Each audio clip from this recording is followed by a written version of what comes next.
مفتی صاحب آپ برائے مہربانی اپنے جمعے کی نماز کے بعد جو مسائل بیان کرتے ہیں ریکارڈ کروا دیا کریں. ریکارڈ ہو رہے ہیں یہ آپ جمعے کے وہ یہ بھی وہی ہے.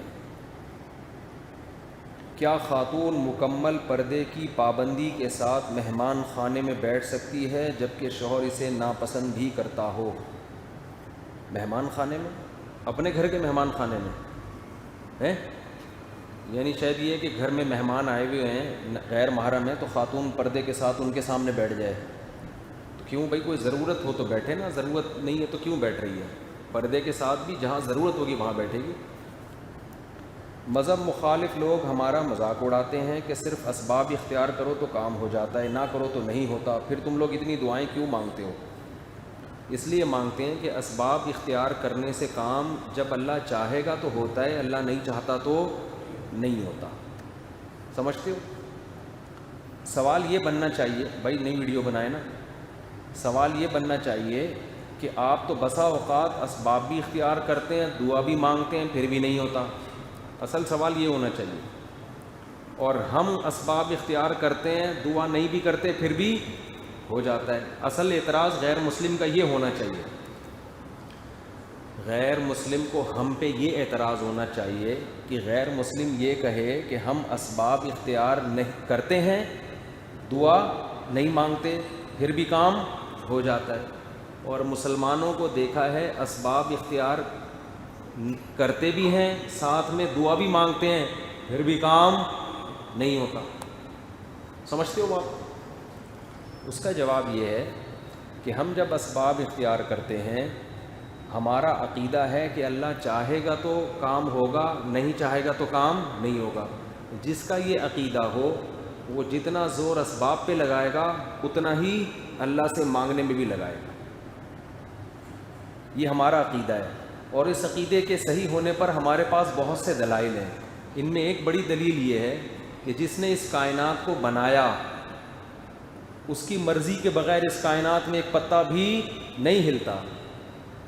جس کے پاس اتنی طاقتیں ہیں کہ بچہ پیدا ہوتا ہے تو ماں کی چھاتیوں میں دودھ پیدا کر دیتا ہے, وہ جو اتنا پاورفل ہوگا, کیا اس کی مرضی کے بغیر اسباب میں جان پڑ سکتی ہے؟ کتنی بار ایسا ہوتا ہے کہ غیر مسلم بھی سبب اختیار کرتا ہے, رزلٹ اس کا زیرو ہوتا ہے. تو ہمارا یہ عقیدہ ہے, اور اس عقیدے کے درست ہونے پر ہمارے پاس اس کے علاوہ بہت دلائل ہیں. رہا یہ مسئلہ کہ پھر ایسا ہوتا کیوں نہیں ہے کہ ہم اسباب بھی اختیار کر رہے ہیں, دعا بھی مانگ رہے ہیں, نتیجہ نہیں نکل رہا. تو بھائی ایسا اس لیے نہیں ہوتا کہ ہم نے یہ کہا ہے کہ کام ہونے کی طاقت اللہ کے پاس ہے, کرے نہ کرے اس میں ہماری مرضی نہیں چلے گی. کس کی مرضی چلے گی؟ اس کی چلے گی. تو ہم دعا مانگتے ہیں یہ بتانے کے لیے نہیں کہ اب لازمی ایسا ہوگا, یہ بتانے کے لیے کہ ہم محتاج ہیں, ہوگا وہی جو اللہ کی مرضی. ہمارا کام ہے فائل جمع کرا دینا, کرنا نہ کرنا کس کا کام ہے؟ اللہ کا. اب ہو گیا تو بھی ٹھیک ہے, نہیں ہوا ہمارا جو فرض تھا ہم نے ادا کر لیا ہے. سمجھتے ہو بات؟ اس میں مصلحتیں, بعض دفعہ نہیں ہوتا کام. مصلحتیں کیا ہیں؟ اگر دعا مانگ کے فوراً سب کے کام ہونا شروع ہو جائیں تو غیر مسلم اور مسلم کا فرق پھر کیا ہو جائے گا؟ ختم. پھر غیر مسلم بھی دعائیں مانگنا شروع کر دے گا. اللہ چاہتے ہیں کہ مجھ سے وہ مانگے جس کا مجھ پر ایمان ہے بغیر دیکھے. دیکھنے والوں کا ایمان اللہ کے ہاں معتبر نہیں ہے. سمجھتے ہو؟ باقی اصل کامیابی آخرت کی ہے. تو جو دعائیں قبول نہیں بھی ہو رہی آخرت میں ذخیرہ ہو رہی ہیں. تو اسلام نے یہ دعویٰ ہی نہیں کیا کہ جو مانگو گے ایز اٹ از میں تمہیں دے دوں گا. یہ دعویٰ کیا ہوتا پھر آپ اعتراض کرتے کہ مانگا اور نہیں ملا.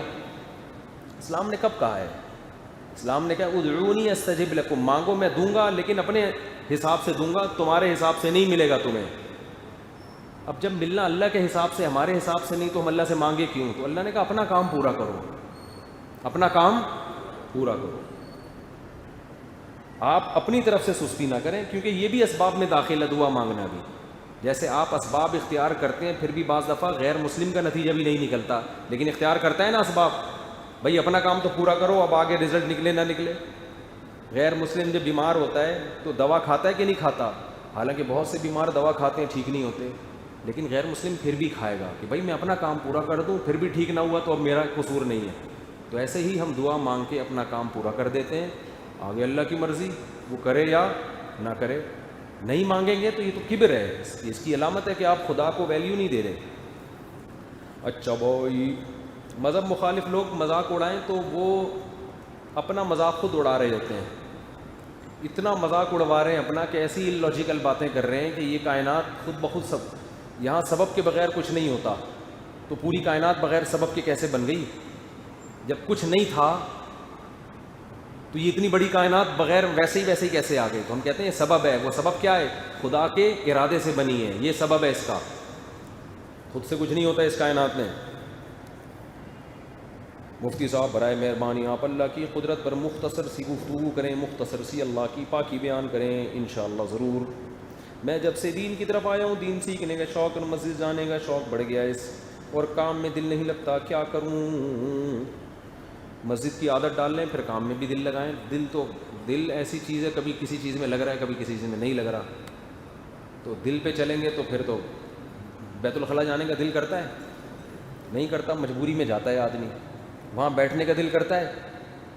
مجبوری میں بیٹھا ہوتا ہے آدمی کہ یار، تو بہت سارے کام دل نہیں کر رہا ہوتا پھر بھی ہم کرتے ہیں۔ میں نے اپنی بیگم سے احتیاط کے پیش نظر بڑا موبائل لے لیا اور چھوٹا موبائل لے کر دیا، تو گھر والے اور سسرال والے سب مجھے شکی مزاج کہہ رہے ہیں، کیا میں نے غلط کیا؟ شکی مزاج کی کیا بات ہے؟ تو یہ احتیاط کر لیتا ہے تو ٹھیک ہے، باقی شک نہ کریں خام خام۔ ابھی آپ کا پرسنل معاملات ہیں، اس میں کوئی اصولی بات نہیں بیان کی جا سکتی کہ جو سب کے لیے، یہ آپ کا ذاتی مسئلہ ہے نا۔ اب آپ نے کیا کیا، کیوں کیا، کیا آپ کے پیچھے مجبوریاں تھیں، آپ جانیں، آپ کی بیگم جانے، آپ کا سسرال جانے، اور آپ کے گھر والے جانے۔ کچھ مشورے ہوتے ہیں کہ انفرادی نوعیت کے، وہ ہر ایک پہ لاگو نہیں ہوتے۔ میری خواہش ہے کہ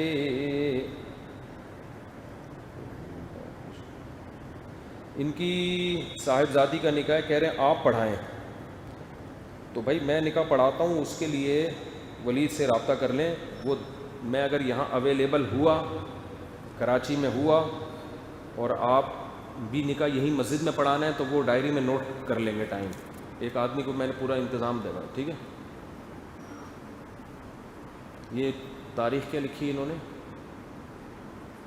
17 دسمبر کو۔ میں بظاہر ادھر ہی ہوں گا، اللہ کرے ادھر ہی رہوں، مریخ پہ نہ گیا ہوں کہیں۔ گزارش یہ کرنی ہے کہ تفصیل کے ساتھ سالگرہ، شادی کی سالگرہ اور شادی بیاہ میں جو لڑکا لڑکی کی تصویریں، بھائی یہ جو گزارشات ہیں نا کہ اس موضوع پر بیان کریں، یہ لمبے لمبے بیانات کا بھی ٹائم نہیں ہے نا، کہ مختصر سوالات، مختصر باتیں پوچھا کریں، پورے خطوط لکھے ہوئے۔ میری عمر 24 سال ہے، میرا ایک بیٹا ہے، دوبارہ اولاد کی امید ہے، میں اس کو ضائع کرانا چاہتا ہوں،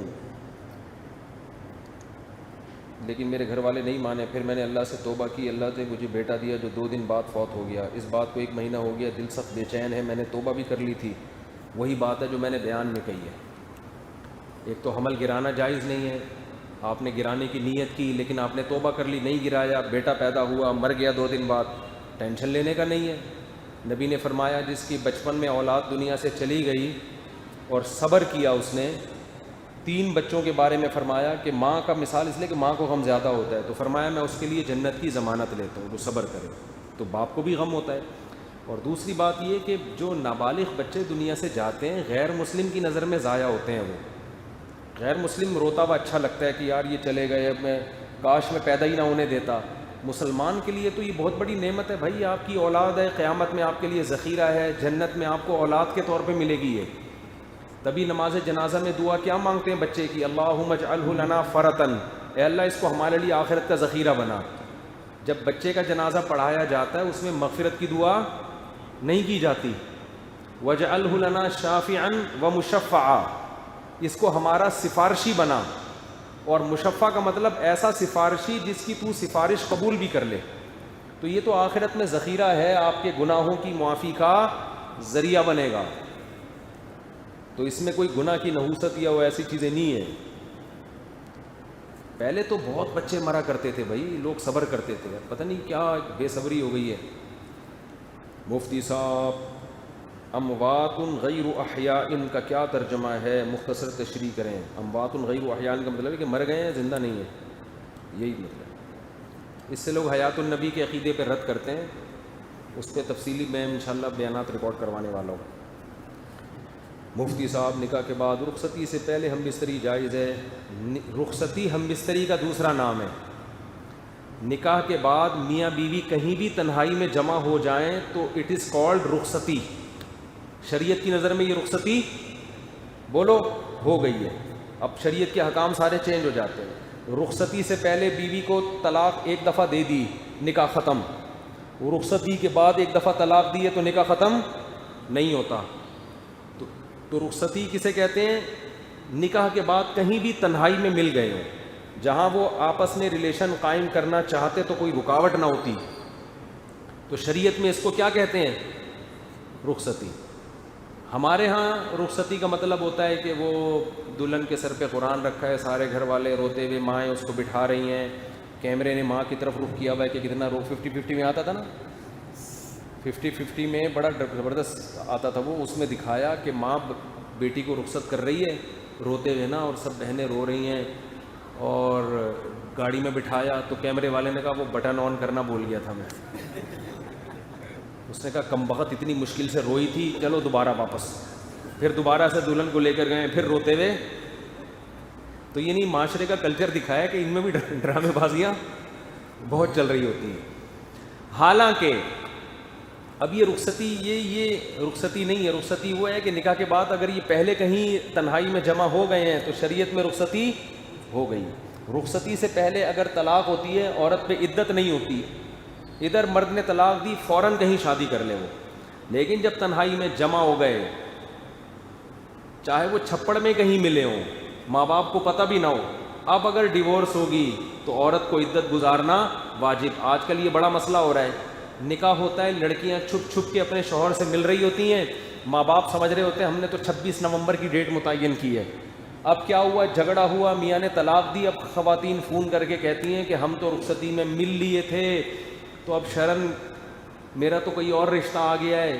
کہتا ہوں آپ کے لیے نکاح حرام ہے, آپ عدت پوری کریں. کہہ رہی ہیں عدت کیسے پوری کروں؟ ماں باپ بولیں گے کیا کر رہی ہے بھائی, عدت کے دوران تو عورت گھر سے نہیں نکل سکتی ہے بھائی. تو اب پکڑی جاتی ہیں. پھر ماں باپ کہتے ہیں بھائی یہ گھر میں کیوں ہیں, اور ابھی فوراً شادی کر رہے ہیں, کیوں نہیں کر رہی؟ وہ کہہ رہی نہیں 3 مینسز. تو اس لیے چوری جو ہے نا وہ چوری ہی ہوتی ہے. تو ایسے کام کیا کرو جو بعد میں افورڈ کر سکو. بعض تو پھر اللہ کے غضب کو دعوت دیتی ہیں کہ اسی عدت کے دوران شادی کر لیتی ہیں کہیں اور, وہ نکاح ہوتا ہی نہیں ہے, کلعدم ہے وہ. تو رخصتی جب ہو گئی, میاں بیوی تنہائی میں جمع ہو گئے, پھر طلاق کے بعد احکام کچھ اور ہیں, رخصتی سے پہلے کے احکام کچھ اور ہے. پورا مہر مرد پہ واجب ہو جاتا ہے رخصتی کے بعد. تنہائی میں جمع ہو گئے, مرد کے ذمہ مہر واجب ہو گیا. سمجھتے ہو؟ بہت سارے احکام ہیں. اگر رخصتی کے بعد چاہے وہ چھپ کے ملے ہوں, عورت کو حمل ٹھہر گیا, تو شوہر اگر انکار بھی کرے گا نا کہ یہ میرا نہیں ہے, تو شریعت شوہری کے کھاتے میں ڈالتی ہے کہ تمہارا ہی ہے. تو بڑے مسائل ہیں, اس لیے یہ چیزیں چھپن چھپائی ان میں صحیح نہیں. اور ماں باپ کو چاہیے اپنی ذمہ داری پوری کریں کہ جب وہ قائد اعظم کے مزار پہ مل ہی رہے ہیں اور ادھر جا کے ڈیٹے مار رہے ہیں, تو عزت کے ساتھ رخصت کر دو. کیا مصیبت بنائی ہوئی ہے تم لوگوں نے یار. نہیں جی پہلے وہ چمونی آپا آئیں گی, پھر وہاں سے خالہ آئیں گے, پھر ان کے ماموں سعودی عرب میں رہتے ہیں وہ آئیں گے, پھر ابا وہاں رہتے ہیں. چھوڑو بھائی, ٹینشن نہیں لو. دیکھو نکاح ایک ایسی چیز ہے, مشکل بنانا چاہو تو اس سے مشکل دنیا میں کچھ نہیں ہے, آسان بنانا چاہو بہت آسان. پہلے میں مشکل بنا کے دکھاتا ہوں. ہمارے معاشرے میں کیا ہوتا ہے, کہیں نکاح کا پیغام بھیجو, لڑکی والے بورے بھائی ایک دم باتیں, ارے بھائی نکاح کوئی بچوں کا کھیل نہیں, بہت مشکل. ایسی باتیں گھر کے خاندان کے بڑے کر رہے ہوتے ہیں. ارے بھائی ذمہ داریاں ہیں بھائی, بچوں کا کھیل تھوڑی. اس کے ماموں ہیں امریکہ میں ہیں اور چچا اس کے وہاں رہتے ہیں, اور پھر لڑکی کی شادی کی تیاریاں ہیں, اور پھر بھائی وہ تباہی, جیسے ایسا لگ رہا ہے کراچی میں طوفان آنے والا ہے.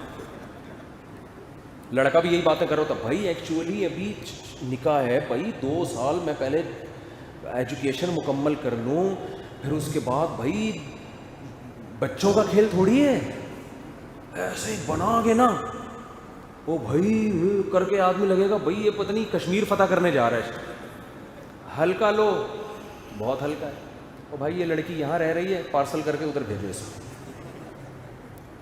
ادھر سے کیا پارسل کر دو ہیں بھائی, 2 بول بلواؤ گواہوں کی موجودگی میں, بول پارسل کرو. ہمارے یہاں پارسل کا خاص انتظام ہے, لوگوں نے لکھا ہوتا ہے نا ریڈیو پہ, تو پارسل کر دو. پہلے باپ کھلا رہا ہے, کون کھلائے گا؟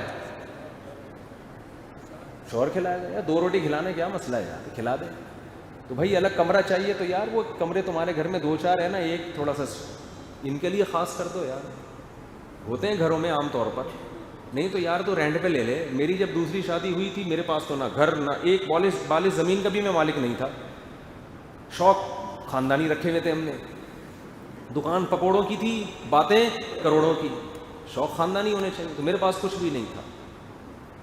تو میں نے جب پیغام بھیجا انہوں نے کہا کیسے رکھو گے بھائی, وہی ہو نا اڑے بھائی. میں نے کہا بھائی کی ضرورت نہیں ہے بھائی, آپ لوگ یہاں رہتے ہیں. اب ظاہر ہے جب نکاح ہوگا تو ایک رات جب میں پہلی زوجہ کے پاس ہوں گا, دوسری تو اکیلی ہوگی نا, تو وہ کہاں رہے گی. تو بھائی سسرال کے قریب ہی کوئی لے لیتا ہوں گھر. تو وہاں 1 کمرے کا گھر مجھے کرائے پہ ملا, 2500 کرایہ تھا اس کا.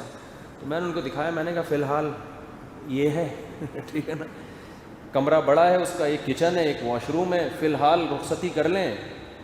ادھر بھی تو رہ ہی رہی ہے نا, پارسل کر دیں وہاں پہ, ٹھیک ہے نا. جب میں وہاں ہوں گا تو یہ وہاں ہوگی, نہیں ہے میں جس دن ہوا تو اپنے اماں کے گھر میں رہے بھائی. کم از کم ماں باپ کی ذمہ داری تو ختم ہو گئی نا کہ بچی کی شادی نہیں ہو رہی, میاں بھی مل گیا, خرچہ بھی میاں دے رہا ہے, پارسل کر دو یہاں سے وہاں. ایسا ہی ہوا, نکاح کی فوراً ڈیٹ متعین ہوئی ہے. اور چونکہ دوسری شادی چھپ کے ہی ہوتی ہے ورنہ آدمی پکڑا جاتا ہے. چھپ کے مطلب یہ نہیں کہ ہمیشہ چھپا کے, عین وقت پہ نہیں بتانا پڑتا. عین وقت پہ بتاؤ گے تو سسرال سے پٹو گے. تو میں نے کہا بعد میں پٹ جائیں, دولہا بنا ہوا بیٹھا ہوں پھر پٹوں, یہ صحیح نہیں, اتنا میں قربانی نہیں دے سکتا. بعد میں بتا دوں, رخصتی ہو جائے پھر بتا دیں گے, لیکن عین وقت پہ بتانا کچھ بھی ہو سکتا ہے. تو اس میں پھر یہ ہوا کہ بھائی نکاح پڑا ہوا یار. تو ایسے ہی ہوا, میں گیا, میں نے کہا بھائی میرے 2-4 دوست تھے, 2-4 جو بہت بہادر تھے وہ آ گئے, عین وقت پہ 8-10 بھاگ گئے. وہ انہوں نے کہا ہم نہیں پڑھتے بھائی اس معاملے میں.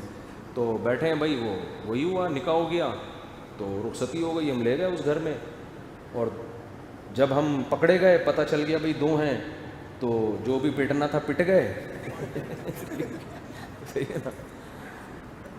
تو یہی ہوتا ہے, جس رات میری باری نہیں ہوتی گھر والے اپنے والدین کے گھر میں.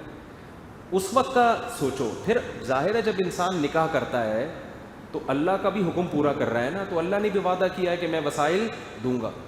تو جیسے جیسے بچے ہوتے گئے وسائل بھی بڑھتے چلے گئے. پھر 1 کمرے والے گھر سے تھوڑے عرصے میں ہم 2 کمروں والے گھر میں آ گئے, پھر 3 کمروں والے گھر میں آ گئے.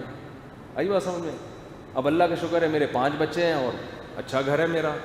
اگر میں اسی وقت سوچتا رہتا او بھائی کہاں سے پورے ہوں گے, تو بیٹھا ہوتا اب تک ایسے کہ ایسے جیسے آپ لوگ بیٹھے ہیں.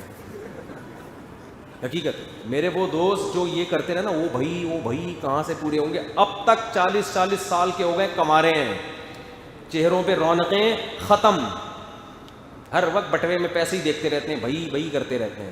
تو نکاح کو ہلکا لو یار, پارسل کا انتظام ہے ہمارے یہاں. فی الحال 2500 کا ہی میں لے سکتا تھا اس وقت, 2005 کی بات ہے.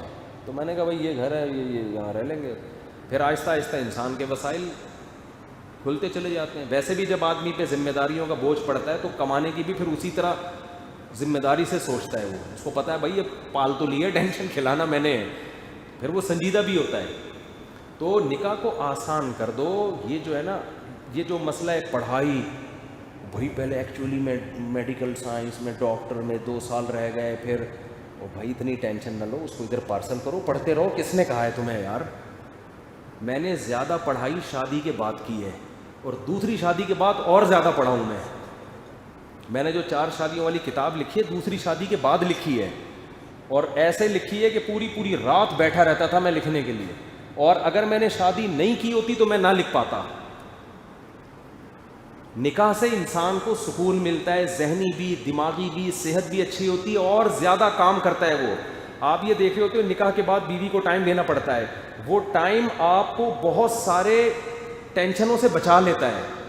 اس کی مثال ایسے ہے, جب آپ کو بھوک لگتی ہے, آپ کھانا کھاتے ہو, ٹائم دیتے ہو نا روٹی کو, کیا خیال ہے اب آپ کو یار میں کھانا کھانا چھوڑ دیتا ہوں، ایکچولی میرے آدھا ٹائم تو ناشتے میں اور کھانے میں اور ڈنر میں لگ جاتا ہے اور پھر چائے گٹکے میں لگ جاتا ہے، میں ٹائم بچاؤں گا، یہ ٹائم پڑھائی میں لگاؤں گا۔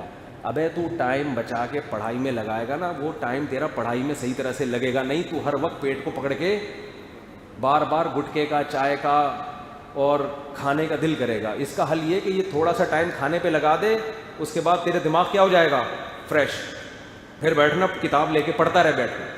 تو جیسے کھانے کی مرد کو حاجت ہے، بالکل مرد اگر آدمی کا بچہ ہے، وہ مرد ہے، انسان ہے، تو اس کو عورت کی حاجت بھی اسی طرح ہوتی ہے۔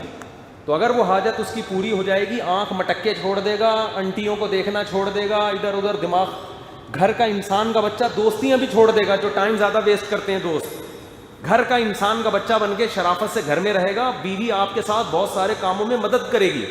مجھے یاد ہے میری عادت تھی شام کو چائے پینے کی، تو اب کیا ہوتا ہے کہ گھر سے تعاون ہوتا ہے نا انسان کو، بھائی آپ خرچ کر رہے ہیں لیکن وہاں سے بھی تو تعاون ملتا ہے، آپ کو بہت سارے کاموں میں مدد ملتی ہے۔ اور اگر آپ کی بیوی ایجوکیٹڈ ہے تو آپ جس فیلڈ میں تعلیم حاصل کر رہے ہو اس میں وہ مدد کرے گی آپ کی۔ بہت سارے علماء ایسے گزرے ہیں جن کی بیویوں نے ان کے ساتھ اتنا تعاون کیا۔ حافظ ابن حجر رحمۃ اللہ علیہ کتنے بڑے علامے تھے، ان کی جو زوجہ تھیں یہ بھی عالمہ تھیں، بہت ساری تحقیق میں ان کی زوجہ نے ان کی مدد کی ہے، جو اتنے بڑے، انہوں نے اتنی کتابیں لکھی انہوں نے۔ تو یہ جو فرض کر لیا گیا ہے نا کہ نکاح کرنے کے بعد کسی کام کا نہیں رہتا، یہ 100% غلط ہے۔ نکاح کرنے کے بعد انسان کا بچہ بنتا ہے، کام کا آدمی بنتا ہے، اور نکاح کیے بغیر کسی کام کا نہیں ہوتا۔ وہ سمجھتے ہو، وہ لونڈا لپاڑا ہوتا ہے، اس کی ڈیفینیشن کیا؟ یہ لونڈا لپاڑا، کچھ بھی کہیں بھی پھٹ سکتا ہے، یہ کچھ بھی کر سکتا ہے، کہیں بھی گند کر سکتا ہے معذرت کے ساتھ۔ پارکوں میں تو آنے کی اجازت نہیں ہوتی لونڈے لپاڑوں کو، ان کو پتہ ہی یہ یہاں کا ماحول خراب کریں گے، لکھا ہوتا ہے فیملی کے ساتھ ہیں، تو پتہ ہوتا ہے بیوی بچوں کے ساتھ آئے گا تمیز سے بیٹھے گا، بغیر فیملی کے آئے گا یہ لونڈا لپاڑا، یہ گند کر کے جائے گا پارک میں، حقیقت ہے۔ تو جو پارک میں بیٹھنے کے قابل نہیں ہے وہ سائنسی ترقی کرے گا؟ یا وہ آپ کا کیا خیال ہے کہ وہ بڑا بزرگ بنے گا وہ؟ تو نکاح کو آسان بناؤ، ویری ایزی، کوئی مسئلہ نہیں، کوئی نہیں، میں ادھر پارسل کر دوں، شاباش یہاں بھیج دو، میرے خرچے پہ کھائے گی، ابھی ختم ہو گئی بات، اتنی سی بات تھی۔ استخارے نکال رہے ہیں، پتہ نہیں کیا کیا کر رہے ہیں۔ صحابہ تو ایسے ہی نکاح کرتے تھے۔ وہ ایک صحابی گئے ہیں کسی کے گھر میں اپنے دوست کا پیغام لے کے کہ وہ فلاں آپ کی ہمشیرہ سے نکاح کرنا چاہتے ہیں، انہوں نے مجھے سفارشی بنا کے بھیجا ہے۔ انہوں نے کہا میں ان سے تو نہیں کرنا چاہتا، آپ اگر میری ہمشیرہ سے نکاح کرنا چاہتے ہیں، میں آپ کو جانتا ہوں، آپ ایگری ہیں تو ٹھیک ہے۔ انہوں نے کہا چلو یار ٹھیک ہے، آپ کی نوازش۔ گواہ بلائے، ادھر ہی نکاح پڑھایا، چلو پارسل کا انتظام، لے گئے ان کو، میری بیوی ہے۔ کتنا آسان تھا یار۔ ہاں اعتماد ہو، ایسا نہیں کوئی بھی چرسی ہیروئن کی اٹھ کے آیا، آپ نے یہ حدیث سنی ہوئی تھی، آپ نے کہا پارسل کا خاص انتظام ہے، ایسا نہیں ہوگا۔ بندے پر پورا پہلے اعتماد ہو، اتنا ٹینشن نہ لو بھائی، کچھ اللہ پہ بھی توکل کرنا سیکھو۔ مفتی صاحب پھر وہی، کسی لڑکی کی شادی اس کی ماں کے ماموں کے ساتھ ہو سکتی ہے؟ جی ہو سکتی ہے، ماں کے ماموں، سگے ماموں، ان کے ساتھ نہیں ہو سکتی، زندہ ہیں ماشاءاللہ ابھی تک، ماں کے سگے ماموں کے ساتھ نہیں ہو سکتی، وہ بھی آپ ہی کے ماموں ہیں۔ مفتی صاحب نکاح کے بعد رخصتی سے پہلے میاں بیوی کا تعلق جائز ہے، لیکن اس میں جو مسائل ہیں، پیچیدگیاں، طلاق دے دی تو گھر والے تو یہ سمجھ رہے ہیں، بہت سے ایسا ہوا ہے چھپ کے رخصتی کر لی، بعد میں نہیں بنی، طلاق دی، اب لڑکی کنواری نہیں ہے، وہ کہیں اور نکاح کرتی ہے، نئے شوہر کو پھر وہ کنواری سمجھ کے نکاح کر رہا ہوتا ہے، تو بڑے پیچیدگیاں اس سے پیدا ہوتی ہیں۔ جی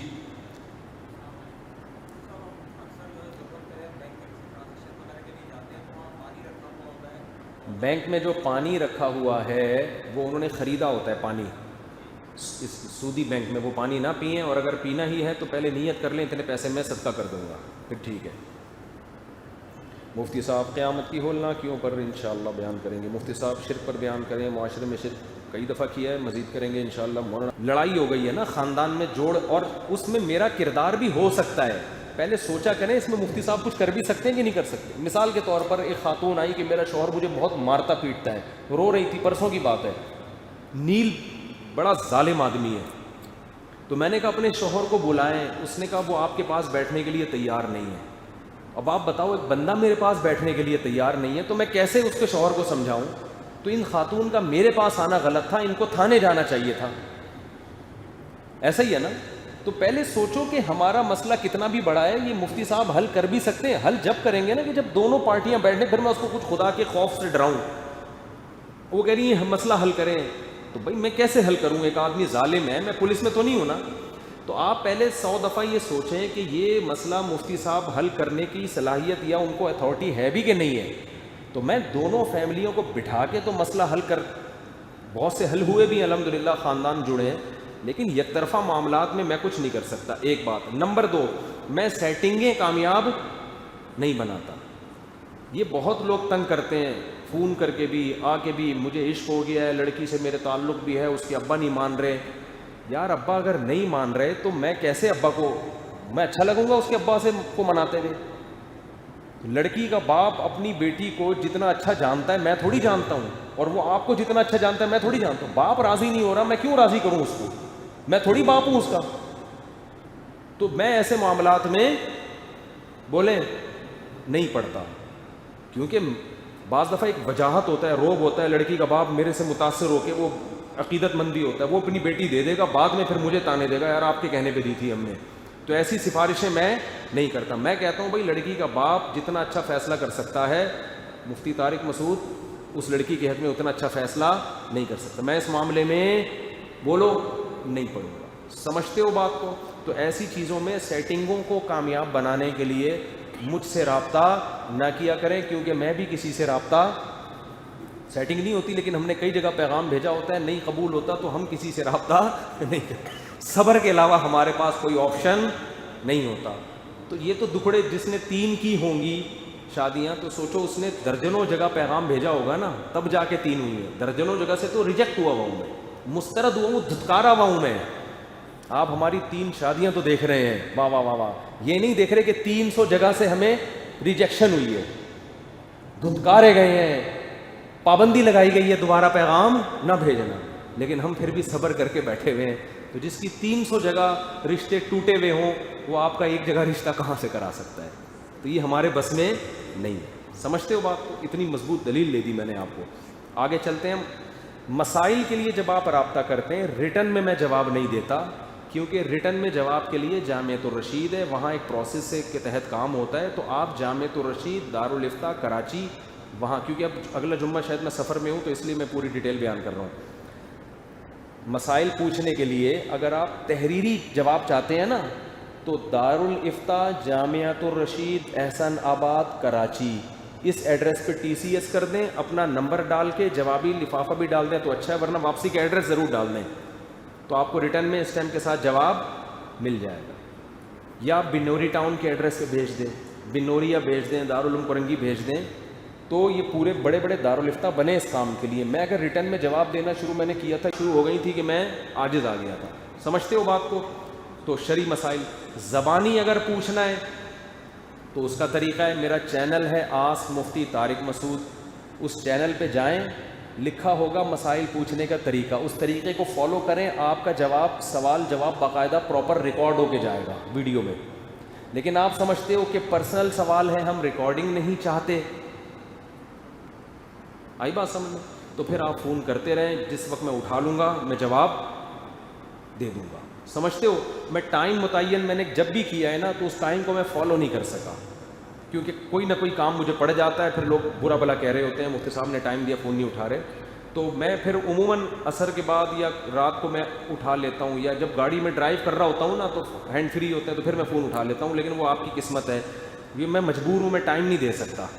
میں نے متعین ٹائم کیا تو میرے اس میں کوئی دوسرے کام پڑ جاتے ہیں, پھر لوگ برا بھلا کہنا شروع کر دیں, ٹائم مار دو, اٹھا لیا, مدت ذل لا لیا, جب چاہا فون اٹھا لیا, ٹھیک ہے نا. اور اس کے علاوہ مسائل کے لیے مجھ سے رابطہ نہ فرمائیں. رشتے میں نہیں کراتا, اس میں لوگ بہت تنگ کر رہے ہیں مجھے, میری فلانے کی شادی کرا دیں, میری شادی کرا دیں. خواتین کہہ رہی ہیں میں طلاق یافتہ ہوں, میری شادی کرا دیں. بھائی میرا شادی دفتر نہیں ہے, میں شادی نہیں کرا سکتا, میں شادی کی ترغیبات دیتا ہوں, یہ میرا کام نہیں ہے شادیاں کرانا. میں آپ کو اگر کھانے کی ترغیب دوں کہ وقت پہ کھانا کھا لیا کرو, اب یہ تو نہیں کہ میں پراٹھے لے لا کے کھلاؤں گا آپ کو, میں ترغیب دوں گا بھئی کھانا صحت کے لیے اچھی چیز ہے, ایسے کھانا چاہیے, یہ سنت طریقہ ہے, یہ بتاؤں گا. ہوٹل تھوڑی کھول کے بیٹھ جاؤں گا میں. تو میں آپ کو نکاح کی ترغیب دیتا ہوں، رشتے میں نہیں کراتا، یہ میرا کام نہیں ہے، میں دوسرے کاموں سے رہ جاؤں گا، تو کوئی رشتوں کے سلسلے میں مجھ سے رابطہ نہ کریں۔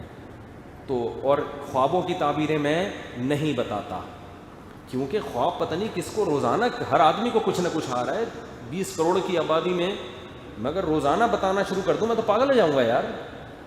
تو بھائی جیسے ہی کوئی بندہ کہتا ہے نا مجھے خواب خواب آیا، اپنی ذمہ داری پہ آیا، صبح اٹھو اپنے کام پہ جاؤ۔ جاگتی حالت اگر اچھی گزر رہی ہے برے خوابوں سے ڈرو مت، جاگتی حالت خواب بری گزر رہی ہے اچھے خوابوں سے دھوکہ مت کھاؤ۔ ہمارے حضرت فرمایا کرتے تھے کوئی نیک عمل پہ زندگی گزار رہا ہے، روزانہ خواب میں جہنم میں جل رہا ہے، ٹینشن نہ لے۔ کیوں؟ جاگتی حالت کیا ہے؟ اچھی ہے، نیک عمل کی توفیق مل رہی ہے۔ اور کوئی برے عمل کر رہا ہے، روزانہ خواب میں جنت الفردوس میں ٹہل رہا ہے، خوش فہمی میں مبتلا نہ ہو۔ آئی بات سمجھ؟ کیونکہ جنت اور جہنم کا مدار عمل پر ہے، خوابوں پر نہیں۔ خواب کی ایک حقیقت ہوتی ہے، وہ اپنی جگہ ہے، لیکن اتنی جتنی لوگوں نے بنا دی ہے اتنی نہیں ہے۔ تو اس لیے خوابوں کی تعبیر نہیں، استخارے میں نہیں نکالتا، اور کسی کا باپ بھی استخارہ نہیں نکال سکتا۔ استخارے میں کچھ نکلے گا تو نکالے گا نا، اپنا دماغی تخیل ہوتا ہے کہ یہ نظر آیا یہ نظر آیا، اس سے زیادہ استخارے آج کل کے استخاروں کی کوئی حیثیت نہیں ہے۔ جو سنت استخارہ ہے وہ یہ ہے، آپ استخارے کی 2 رکعت پڑھیں، استخارے کی دعا مانگیں، کریں وہی جو کھوپڑی میں آ رہا ہے۔ استخارے کا فائدہ یہ ہوگا کہ اللہ کی مدد شامل حال ہو جائے گی۔ ایک صاحب نے کہا میں استخارہ کر کے جو بات میرے دماغ میں آئے وہ کروں، میں نے کہا استخارے سے پہلے بھی جو بات دماغ میں آئے وہی کرنی ہے، استخارے کے بعد بھی جو، کیونکہ جس آدمی کے دماغ میں کچھ اور آ رہا ہو کر کچھ اور رہا ہو وہ پاگل ہے، کہ دماغ میں کچھ اور آ رہا ہے کر کیا رہا ہے۔ تو استخارے کا دماغ سے کوئی تعلق نہیں ہے، استخارے میں یہ ہوگا اللہ کی مدد شامل حال ہو جائے، کرنا وہی ہے جو کھوپڑی میں آ رہا ہے۔ تو اب الٹا سیدھا کوئی چرسی کا رشتہ آ گیا، استخارے میں ہری بتیاں نظر آ رہی ہیں گرین، پھر بھی نہیں کرنا، کیونکہ دماغ سے سوچو گے تو دماغ کہے گا چرسی اس قابل نہیں ہوتے۔ اور اگر کسی ڈاکٹر کا رشتہ آیا، شریف خاندان ہے، نیک ہے، پرہیزگار ہے، سیلری بھی اچھی ہے، بہت ہینڈسم بھی ہے، استخارے میں روزانہ جہنم کی آگ بھی دیکھ رہے ہو نا اگر، پھر بھی اس کو رشتہ دینا ہے، کیونکہ کھوپڑی کہتی ہے کہ اس اور کیا چاہیے تجھے، ٹھیک ہے نا، اس سے اچھا کہاں سے لے کر آئیں۔